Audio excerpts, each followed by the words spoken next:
Être attentif à votre bouche est un atout pour votre santé et peut permettre de détecter des anomalies comme le cancer de la cavité buccale en particulier. Moins connu que le cancer du sein ou le cancer de la peau par exemple, il occupe toutefois avec les autres cancers des voies aérodigestives supérieures le 6e rang des cancers dans le monde, mais son dépistage est souvent bien trop tardif. Ainsi, dépister une anomalie de la muqueuse buccale va permettre un dépistage précoce de la lésion pour entreprendre une prise en charge adaptée et obtenir une guérison. L'auto-examen de la cavité buccale va permettre de repérer une lésion ou une modification de la muqueuse ou une modification d'une lésion connue. Ainsi, il sera nécessaire de le signaler à votre chirurgien dentiste, votre dermatologue, votre ORL ou votre médecin traitant.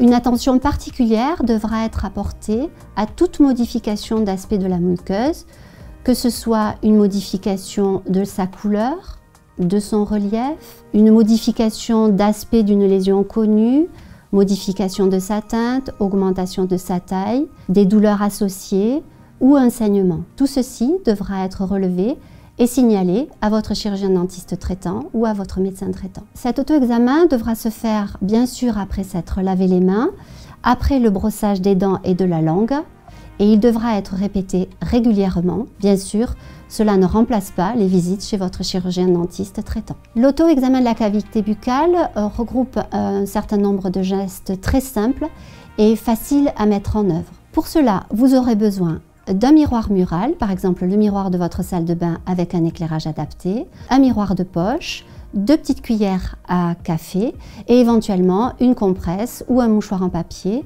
à usage unique. Pour vous examiner, placez-vous devant votre miroir à une distance suffisante pour examiner votre bouche. Vous pouvez faire cet auto-examen assis face à un miroir sur pied si cela est plus confortable. Étape 1, examen des lèvres. Bouche fermée.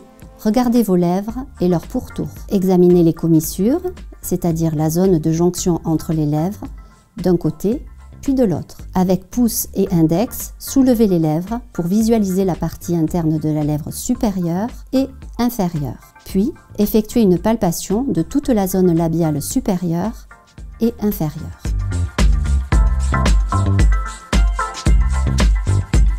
Étape 2, examen des gencives. Bouche ouverte, avec le pouce et l'index ou avec les manches des petites cuillères, soulevez votre lèvre supérieure et examinez la totalité de la gencive. Répétez l'opération avec votre lèvre inférieure.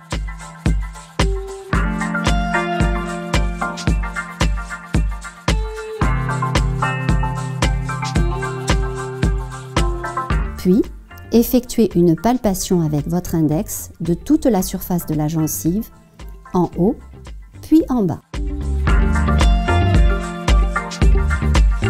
Étape 3, examen des faces internes des joues. Positionnez les manches des petites cuillères à l'intérieur de votre joue pour l'écarter légèrement et ainsi pouvoir examiner toute la surface. Répétez l'opération de l'autre côté. Avec l'index, venez palper, toucher la partie interne de votre joue pour vérifier l'état de surface. Répétez l'opération de l'autre côté.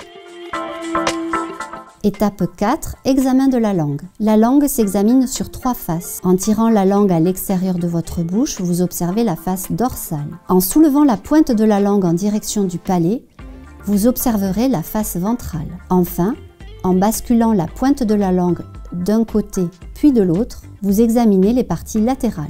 Pour cela, vous pouvez à nouveau utiliser le manche de la petite cuillère ou une compresse pour saisir la pointe de votre langue et diriger le mouvement d'un côté puis de l'autre afin d'augmenter la visibilité des côtés de la langue. Enfin, effectuez une palpation entre index et pouce de la totalité de la langue. Étape 5, examen du plancher de la bouche. En soulevant la pointe de la langue en direction du palais, vous observez le plancher de votre bouche et la partie de gencive qui remonte vers les dents. Puis, effectuez une palpation avec votre index de la totalité de la surface observée.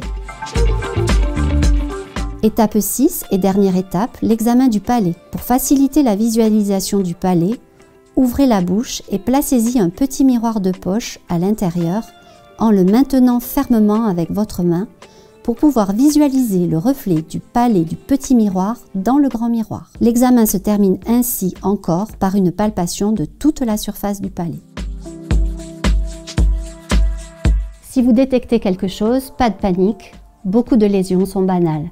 Cependant, il faudra en informer votre médecin traitant ou votre chirurgien dentiste qui vous indiquera la conduite à tenir. L'auto-examen de la cavité buccale est un examen facile et rapide. Il permet de repérer des nouvelles lésions dans la cavité buccale ou des modifications de lésions connues. Ainsi, il contribue au dépistage précoce de maladies buccales et notamment les cancers de la cavité buccale. L'auto-examen constitue réellement un atout pour le maintien d'une bonne santé orale.